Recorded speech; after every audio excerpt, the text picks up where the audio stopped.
Entre páginas. Con Antonio Ferrando.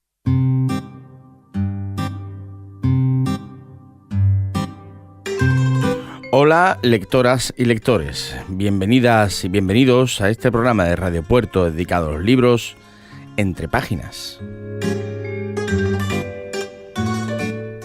Este programa es para quienes disfrutamos leyendo, para quienes nos gusta viajar sin levantarnos del asiento, para quienes nos gusta aprender mientras nos lo pasamos bien. Este programa es para quienes nos gusta perdernos entre páginas. Y hoy, pues contamos con la presencia, con el placer de poder conversar con el escritor sevillano Antonio Puente. Antonio, muy buenas. Hola, muy buenas, Antonio. ¿Qué tal? Tengo que decirle a Dani, no veo a Antonio. Lo escucho alto y claro, pero no lo veo. Ahora me gusta ver la cara a los invitados. ¿Qué tal, Antonio? Bueno, un placer tenerte aquí, poder hablar de tu obra, de tu trayectoria, como una trayectoria bastante dilatada. Pero antes, vamos a escuchar esta musiquita, esta música.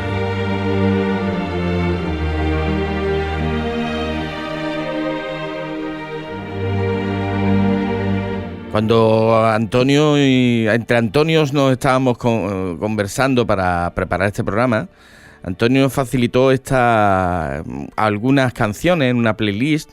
Nosotros hemos escogido esta porque, a ver, si nos ponemos a escuchar la música nos quedamos aquí Antonio y yo mirándonos, y tampoco es cuestión de eso. Pues entonces hemos cogido una para que nos acompañe en la conversación. Y Antonio, tú decías que esta y otras bandas sonoras te acompañaron durante la escritura, ¿no?, de tu novela, que ahora diremos su título, ¿no?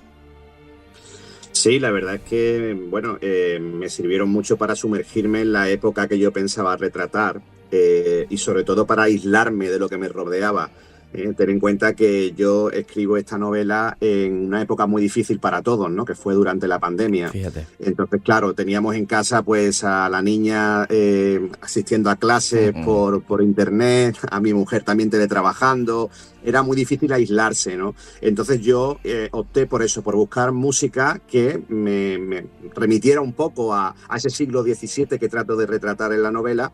Y pues cogí bandas sonoras de películas ambientadas más o menos en esa época. Hay que ver, una de las cosas, que no eres el primero, ni creo que seas el último, que de los autores y autoras que vienen al programa, que nos refuerzan en la idea de que ese momento tan dramático, que lo pasamos muy mal, que fue el aislamiento en la pandemia, ¿no?, pero que tuvo su cara positiva, por decirlo, positiva, en la creatividad, en cómo se apareció la creatividad de tantas personas, músicos, en este caso escritores y demás, y que fue fecunda en ese sentido, de que le dio tiempo a la gente y se puso a crear. Bueno, hay quien se puso a hacer pan, otros se pusieron a hacer radio, y otros pues escribieron. No eres el primero ni el último, que ese momento que por otro lado, ojalá no vuelva a pasar nunca más, y lo pasamos mal, pero tuvo esa cara positiva de ser muy fecundo en creatividad, y en este caso pues este es otro producto, ¿no? Sí, sin duda alguna. Da la casualidad que yo en la novela además pensaba reflejar un poco qué ocurrió tras la epidemia de peste del año 1649. Entonces, claro, estaban relacionados, ¿no?, ambos conceptos, ¿no? Porque efectivamente, como tú bien has dicho, hubo una gran explosión de creatividad en el siglo XVII después de ese desastre. Curioso. Y también ocurrió aquí con esta pandemia que vivimos nosotros, ¿no? Ponía en relación ambos episodios históricos, y yo creo que tenemos mucho en común con las gentes del pasado, mucho más de lo que pensamos en principio. Uh-huh. Bueno, la novela es El pintor de los muertos, ¿vale? Del que estamos hablando, que estamos aquí hablando de la novela y no hemos dicho el título.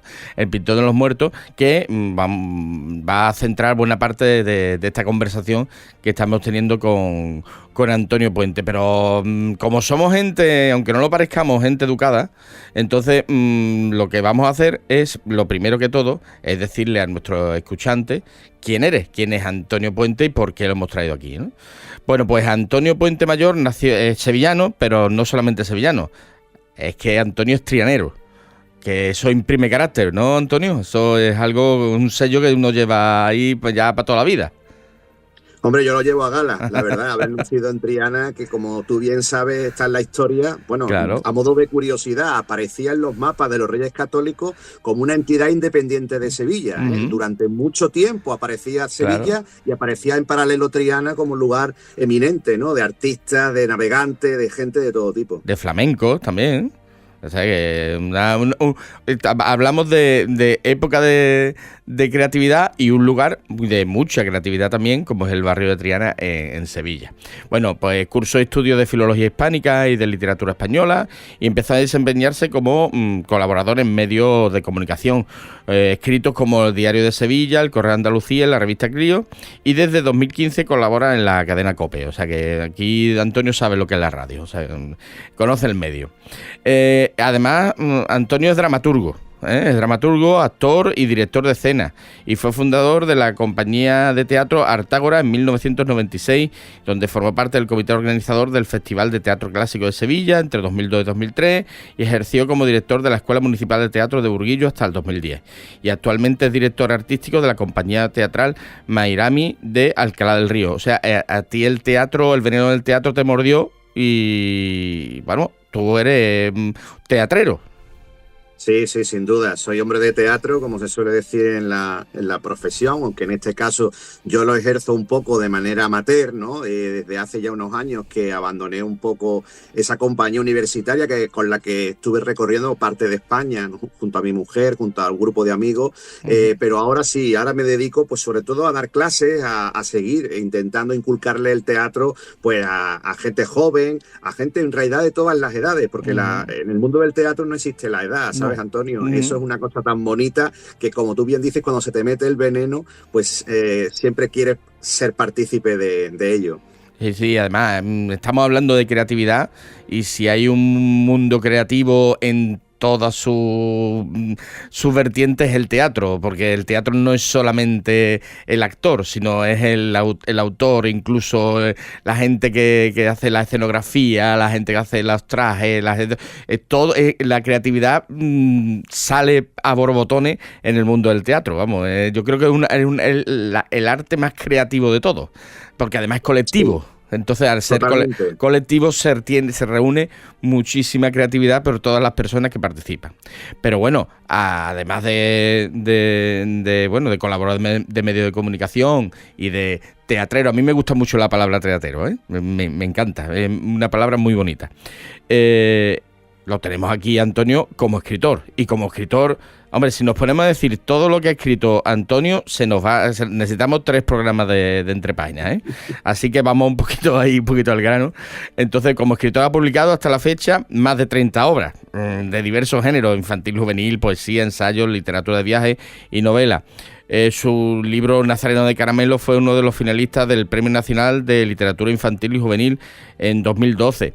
En 2017 se vinculó profesionalmente como docente en la Universidad de Sevilla como parte del Máster Universitario de Escritura Creativa. Qué bueno es eso de enseñar a escribir. Yo, que soy docente también, es que cuando uno enseña, aprende también. Entonces, esa retroalimentación también es muy importante, ¿no? Totalmente, porque muchas veces, Antonio, aquellas personas que nos dedicamos a la escritura tuvimos prácticamente que hacerlo de manera autodidacta, ¿no? Yo es cierto que tengo estudios de filología hispánica, que fue una carrera en la que leí muchísimo, claro, en la que recibí muchas herramientas, ¿no? Sobre todo para investigar, más que para escribir, ¿no? Y concretamente en el caso de la ficción narrativa, pues, existían una serie de lagunas que teníamos las personas interesadas por el tema, que tuvimos que ir paliando poco a poco, haciendo ejercicios, ¿no? Yo empecé con el relato corto, después me pasé a la novela juvenil, en fin, fui dando pasos poquito a poco. Pero después, cuando nos hemos reunido escritores profesionales y nos hemos dado cuenta de este déficit, estamos intentando paliarlo pues con iniciativas como esta, ¿no? Como ese máster de escritura creativa de la Universidad de Sevilla, o el curso que recientemente he impartido junto a 2 compañeras en la Universidad Pablo de Olavide, los cursos de verano, que ha sido una experiencia maravillosa, porque hemos recibido a gente, bueno, prácticamente de toda Andalucía, algunos de manera presencial, otros online, y todos coincidían en lo mismo, ¿no? En que el mundo de la escritura es muy bonito, pero que muchas veces no se tiene ese conocimiento, esas herramientas necesarias para poderlo desarrollar. Bueno, pues desde 2023 dirige también el Encuentro Nacional de Nuevas Voces de la Literatura, Letras en Off, en la Fundación Valentín de Madariaga y Olla en Sevilla, y coordina el Club de Lectura de la Librería Botánica de Lectores de Santa Catalina en Sevilla. Como bien ha dicho y la acaba de mencionar, este mismo año ha sido profesor en los cursos de verano de la Universidad Pablo de Olavide, y entre 2019 y 2020 dirigió la Jornada de Literatura en Sevilla de la Fundación Caja Rural del Sur. En 2023 pronunció el pregón de la Semana Santa de Triana. Oye, profeta en tu tierra, ¿no? Eso es, esa satisfacción no la tiene todo el mundo. Además la Semana Santa, vamos, casi nada. Totalmente, eso para mí fue uno de los días más emocionantes de mi vida, ¿no? Ya fue emocionante que me designaran pregonero, que fue un sueño cumplido que yo tenía desde niño, y luego el vivir todos esos meses de escritura del pregón y poderlo pronunciar en la Catedral de Triana, ¿no? Que es una de las iglesias más antiguas que tiene Sevilla y que tiene Andalucía, bueno, para mí fue un día inolvidable. Claro. Y como se dice en el póker, lo veo y subo. Porque en diciembre, este mes de diciembre, pregonará la Navidad en Sevilla. O sea que ya te estás haciendo pregonero, ya eso es... Ya, y además, pero lo bueno es eso, es que mucha gente que lo llaman para hacer pregones, pero fuera.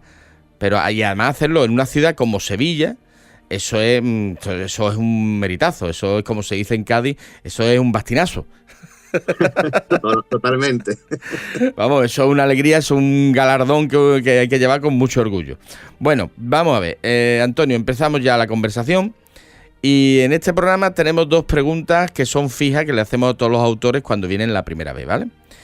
Y la primera pregunta es, como tú, aquí vino un Félix J. Palma y nos dijo que escribir es de locos. Entonces, ¿a ti cómo te entró esta locura de escribir? ¿Por qué escribes? ¿Qué te llevó a escribir? Bueno, estoy de acuerdo con Félix, que por cierto admiro. Hemos sido compañeros de editorial además durante un tiempo, y estoy de acuerdo en que escribir es de locos, porque hoy día, tal como está la sociedad, dedicarse a esta profesión es de locos, porque es muy complicado sostenerse con ello, ¿no? Es muy complicado, pero no obstante, bueno, es algo que te entra, igual que la persona que le llega al mundo de la música o le llega a cualquier aspecto creativo, y te entra desde muy pequeñito. A mí me surgió sin darme cuenta, ya en el cole, en clase, cuando algún compañero o alguno se dedicaba a hacer alguna trastada, ¿no? Yo ya estaba en mi tiempo libre o entre clase y clase con pequeñas hojitas haciendo historias. Por cierto, me gustaba mucho el tema de la novela negra ya desde pequeño, ¿no? Yo fui un gran lector de Arthur Conan Doyle, de Agatha Christie. Por favor, esos grandes clásicos de las novelas detectivescas, que eso hay que leerlo. Eso es imprescindible, por supuesto, vamos, lógicamente. Claro. Entonces, pues bueno, pues combinaba las lecturas de los 5, de todo tipo de lecturas. Elige tu propia aventura, por ejemplo, unos libros que me gustaban muchísimo y que luego he tenido la suerte de poder emular. Y es algo que llevo dentro desde muy pequeño, ¿no? La creatividad en general, pero particularmente más allá del teatro, que lo he practicado, también el hecho de la escritura. Así que empezó muy pronto y efectivamente ahí seguimos. Bueno, pues ya, y aquí tenemos ya a Antonio Puente como escritor. Y que además, tú has publicado más de 30 obras en género variado, desde literatura infantil hasta la novela histórica, ¿vale? Entonces, pero lo que nos traes ahora es un thriller histórico, ¿vale? Que combina esas dos... hacer un thriller histórico a mí me parece... bastante muy complicado, porque quizá combina los 2 géneros, corrígeme si me equivoco, más difíciles que hay. Me refiero porque a la propia dificultad de escribir una historia se crea el thriller, que es complicadísimo, porque como haga una trama un poquito complicada, se te puede perder, se te escapan detalles y los lectores no lo perdonan.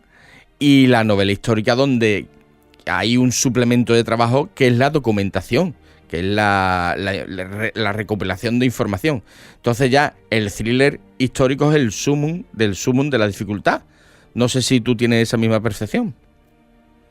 Bueno, yo te diría, te va a sorprender, Antonio, pero yo te diría lo contrario. Fíjate. Para mí es más difícil escribir una novela, pongamos un ejemplo como Patria, ¿no?, de Fernando Aramburu.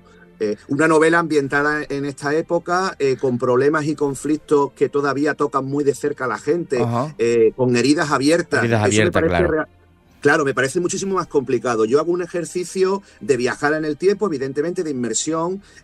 Tengo que documentarme, es un recorrido bastante arduo, pero al mismo tiempo apasionante. Y luego tengo que construir la trama, efectivamente, criminal, ¿no?, podríamos decir, claro, ¿no? Y esa investigación policial, etcétera.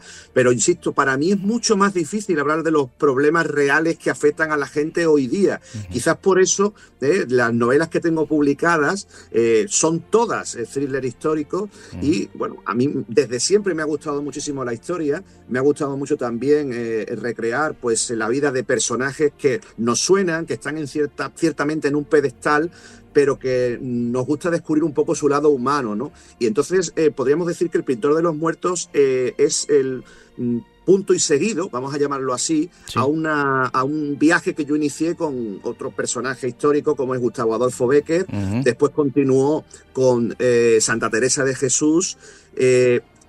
Proseguimos con la reina Cristina, María Cristina de Habsburgo, que fue la madre del rey Alfonso XIII, y yo quería escribir algo sobre mi ciudad, algo sobre Sevilla, ¿no? Había hablado de Salamanca, había hablado de San Sebastián, de algunos lugares de los cuales, por cierto, también conozco por mi faceta de guía turístico, pero quería hacer algo sobre mi ciudad en esa época de la que tanto legado tenemos, ¿no? De ese patrimonio maravilloso, barroco, que era el siglo XVII en Sevilla. Por eso quise indagar en la figura de Valdés Leal, que es el personaje central del Pintor de los Muertos.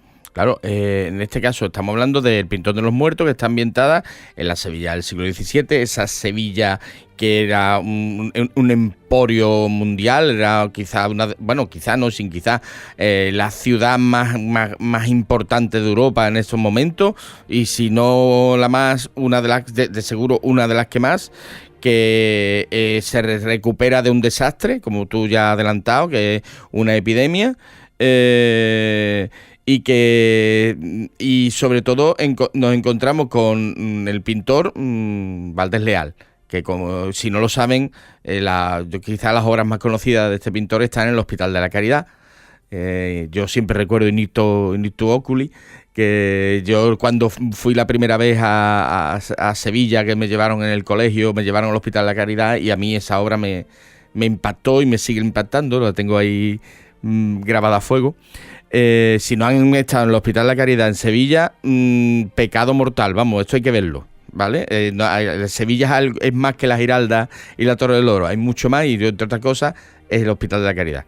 Y aparece ese personaje, que es ese pintor, al que tú le das el protagonismo de tu novela, y que además de pintor va a aclarar un misterio, ¿no? Efectivamente, tú bien has dicho que Initu Oculi es la obra que suele entrar por los ojos, ¿no?, que suele impactarnos, de Valdés Leal, y eso es lo bueno y eso es lo malo de este pintor, porque todo el mundo lo asocia a Initu Oculi, a Finis Gloria Mundi, que es esos dos cuadros, ¿no?, ese díptico de las postrimerías del Hospital de la Santa Caridad. Están considerados, por cierto, las mejores vanitas de la historia. Las vanitas son unos tipos de cuadros moralizantes, que reflejaban pues la vanidad precisamente del ser humano, ¿no? Ese hecho de acumular riquezas, poder, etcétera, que luego en el momento de la muerte pues te sirven de bien poco, ¿no?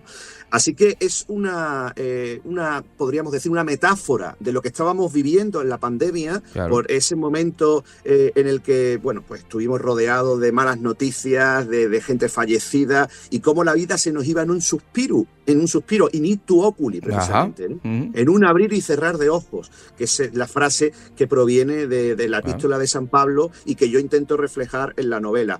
Decía que es lo bueno y lo malo de Valdés porque a él se le va a llamar el pintor de los muertos, precisamente. Ese es el título de la novela, se le asocia siempre a estos cuadros, pero cuando los lectores se sumerjan en las páginas van a comprobar que, además de un pintor de muertos excelente, Valdés Leal fue un gran pintor de vivos. Pero claro, es lo que tiene la fama. Cuando te dan la fama y te encasillan en algo, y ya pues Valdés Leal quedaba así, pero es verdad lo que tú dices, tiene una dilatada obra, ¿no? ¿Y qué te llevó para enfocarte en Valdés Leal, en el barroco, y cómo investigaste su vida para darle su autenticidad a la trama?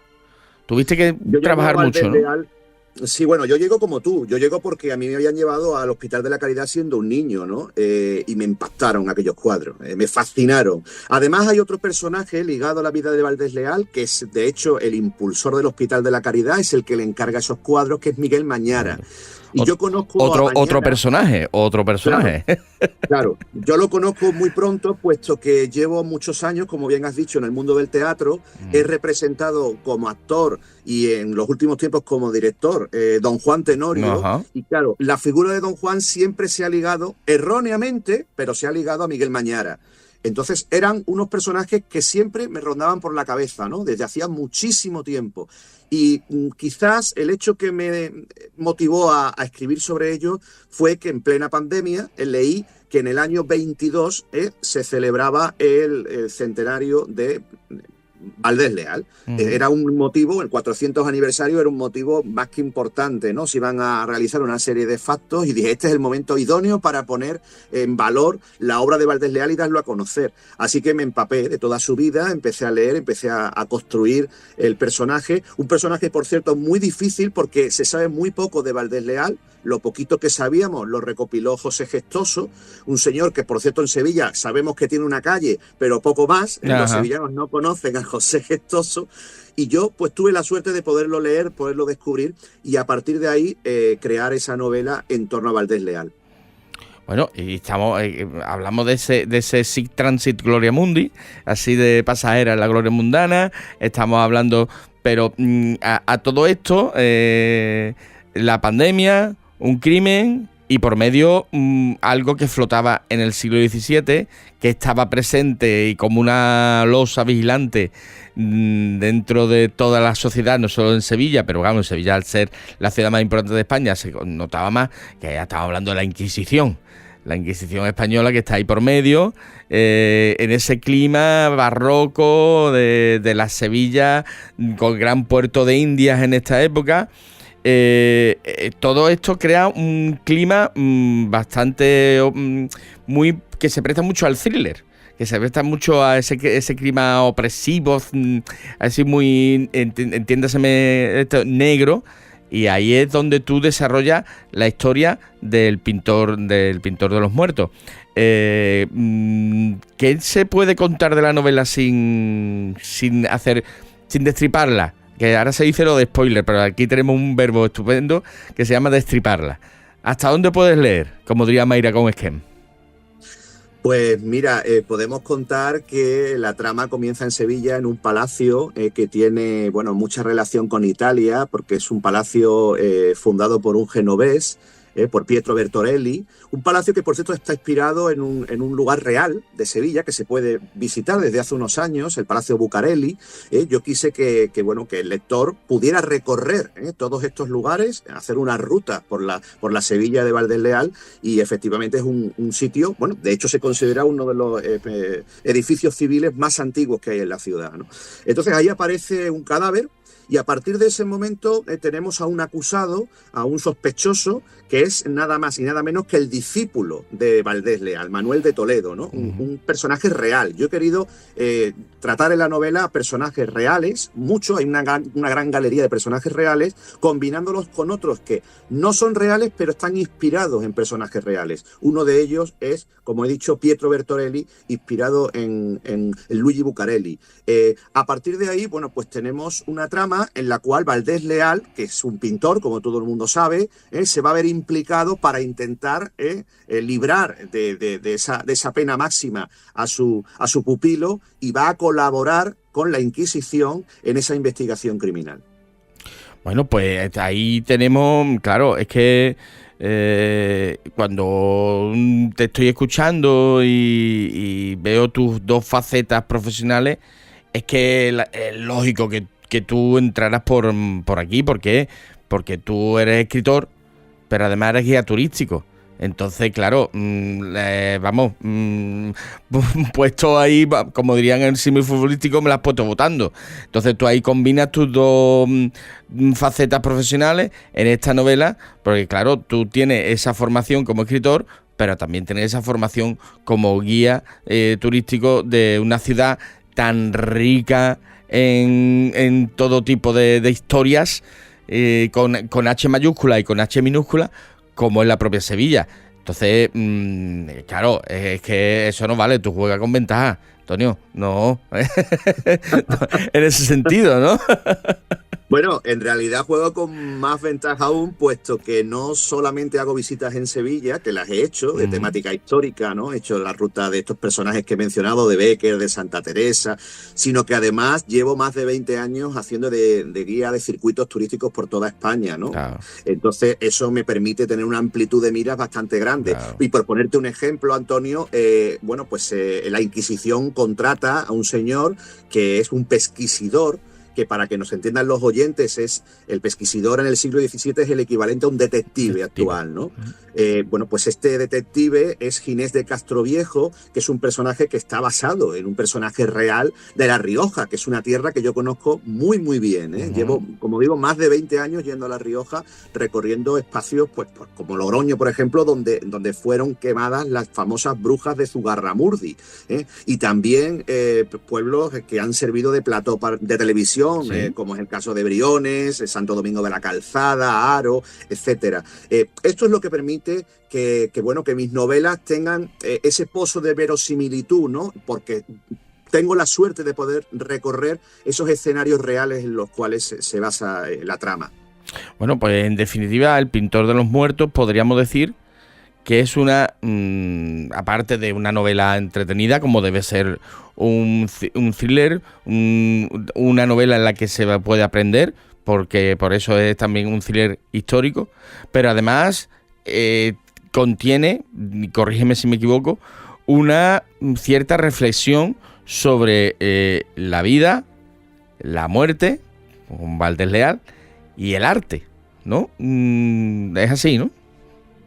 Totalmente, has dado en la clave, ¿no? En primer lugar, es una reflexión sobre la vida porque, como comentaba antes, más allá de esa etiqueta que le colocaron a Juan de Valdés Leal, de pintor de los muertos, él fue un hombre apasionado, un hombre que amó muchísimo la vida, que tuvo una familia, numerosa, que acogía en su casa a todo el mundo, fue un hombre muy generoso, un hombre bastante bueno, que tenemos la imagen de él, ¿no? De pintor macabro, de persona oscura.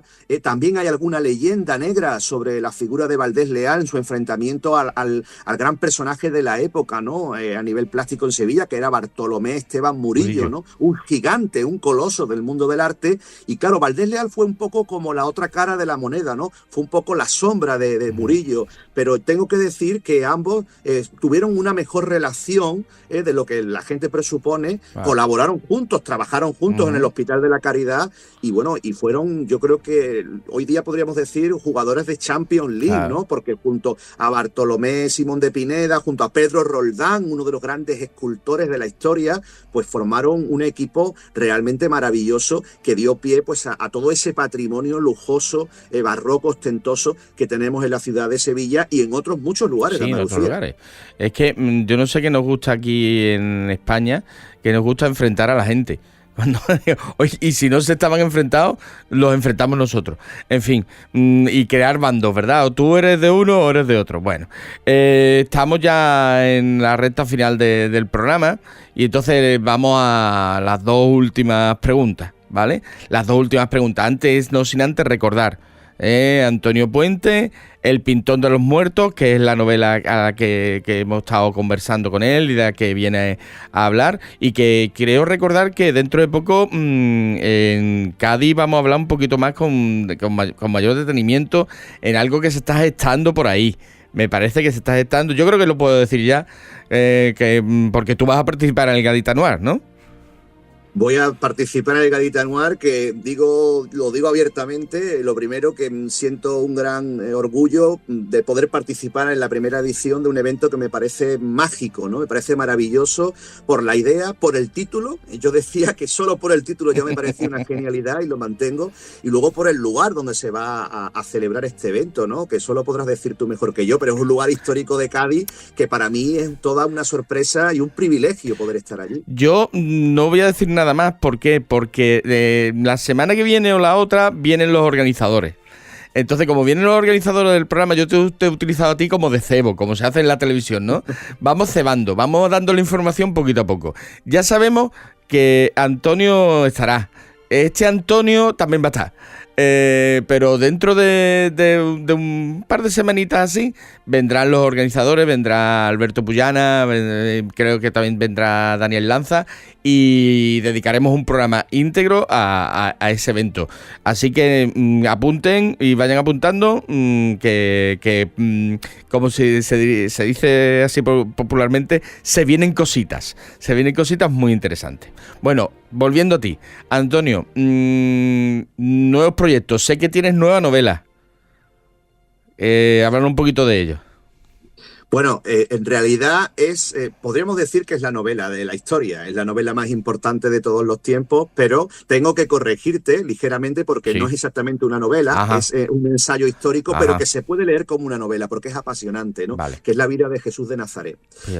Con esto estamos, pues haciendo una gira en la que llevo prácticamente un año por infinidad de lugares de que me llaman de fundaciones, me llaman de parroquias, de hermandades, y es el proceso, la culminación, podríamos decir, de un proceso que ha durado varios años y que ha culminado en Tierra Santa, en Israel, precisamente unos meses antes del estallido de la guerra, ¿no? Entonces es una inmersión en la vida de este grandísimo personaje, para mí el más importante de todos los tiempos, Jesús de Nazaret, desde el punto de vista histórico, filológico, antropológico, arqueológico. Digamos que he intentado desligar a Yeshua ben Yosef, que es el verdadero nombre de este personaje, del Jesucristo, ¿no? De ese personaje de la Iglesia, de ese líder espiritual que los millones de cristianos del mundo, entre los cuales yo me incluyo, ¿no?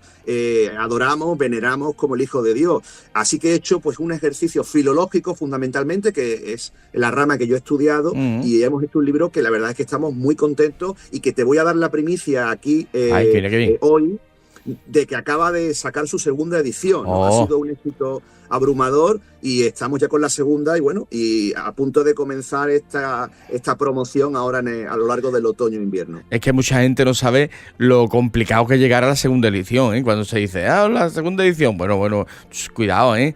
Esto ya estamos hablando de algo, cuando se habla de una segunda edición de una obra, que hemos roto el techo de cristal.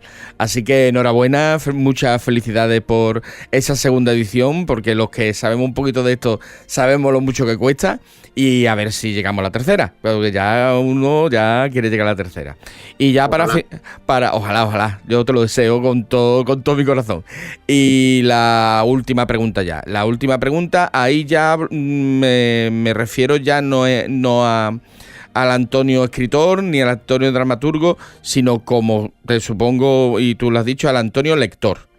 Este es un programa de lectores. Aquí nos reunimos gente que tenemos ese vicio de leer, de buscar historias, de buscar aventuras, conocimiento y demás en los libros. Por eso se llama los que nos gusta perdernos entre páginas, ¿no? Y entonces me dirijo al Antonio lector, y como lo que hacemos aquí es recomendarnos libros, y yo acabo de recomendar el tuyo, pues tú ahora paga la tasa y pagas la tasa y recomiéndanos algún libro que a ti te impactara en su momento, el último que has leído, en fin. Normalmente yo esto lo hago así a bote pronto, porque cuando pregunto sale ese libro que tú ahí lo tienes ahí y que te impactó y te gustó mucho. Bueno, mira, yo no sé si me permitirás, voy a recomendar 2 libros. Perfecto. Uno es el libro de mi vida, el libro con el que yo crecí y que a toda edad, a todas las edades puede gustar, que es maravilloso, es Momo, de Michael Ende. Es un clasicazo, ¿no?, de la literatura, se suele decir infantil, pero porque yo lo leí siendo un niño. Pero para nada. Lo puede leer cualquiera, ¿eh? Para nada, Como para nada. Es eterno, un libro maravilloso, Momo. Uh-huh. Y luego voy a recomendarte el último libro que he leído, que me ha encantado, es de un autor que sigo desde hace un tiempo, es David Fuenquinos, un autor francés, que seguramente la gente conocerá por la delicadeza, que se hizo también en película, ¿no? Uh-huh.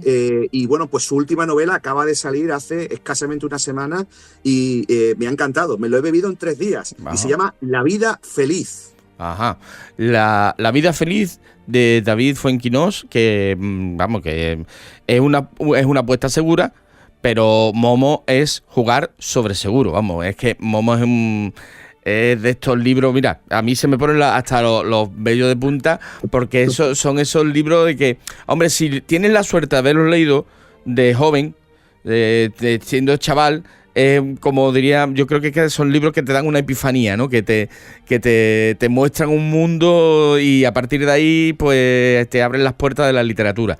Pero que si no, está a tiempo cualquier persona que no la haya leído, y a tanto Antonio, ese Antonio que está ahí en la pantalla, como este Antonio que les habla en el micrófono, lo recomiendan fervorosamente. Hagan el favor, hay que leer Momo, igual que La historia interminable, ¿no? De ambos libros de Michael Ende. Pero yo creo que Momo es más entrañable, te llega más al corazón. Sí, sin duda, sin duda. A mí me gustan todos los libros de Michael Ende. Me parece que le robaron el Nobel. Yo siempre digo que por qué los autores de infantil y juvenil no tienen el Nobel, ¿no? Y él, desde luego, en el corazón de los lectores lo tiene. Así que Momo, de Michael Ende, un libro eterno. Bueno, pues nada, con esas 2 recomendaciones nos vamos despidiendo. Antonio, muchísimas gracias por estar aquí y conversar con nosotros. En breve nos veremos en el Gadita Noir, donde conversaremos de nuevo. Y aquí tiene usted su casa, como se dice siempre, y este micrófono a su disposición. Nada más que tiene que darme un toquecito y cuando quieras vuelves, ¿vale? Un placer, Antonio. Encantado. Hasta la próxima. Y lo digo hasta la próxima con sinceridad. Hasta el próximo. Hasta el próximo. Bueno, nos veremos Antonio y yo en Gadita Noir, pero estoy seguro que próximamente los veremos también aquí en nuestro programa. Nos despedimos. Podéis oírnos en radiopuerto.fm, en nuestras redes sociales, Facebook, Instagram y YouTube, donde también podéis hacer cualquier sugerencia o dar cualquier opinión, así como en el WhatsApp de Radio Puerto, el 629-1280-42, haciendo referencia a este programa. Daniel Borne estuvo en los mandos técnicos y este que les habla es Antonio Ferrando, que les dice hasta la próxima. Nos encontraremos entre páginas.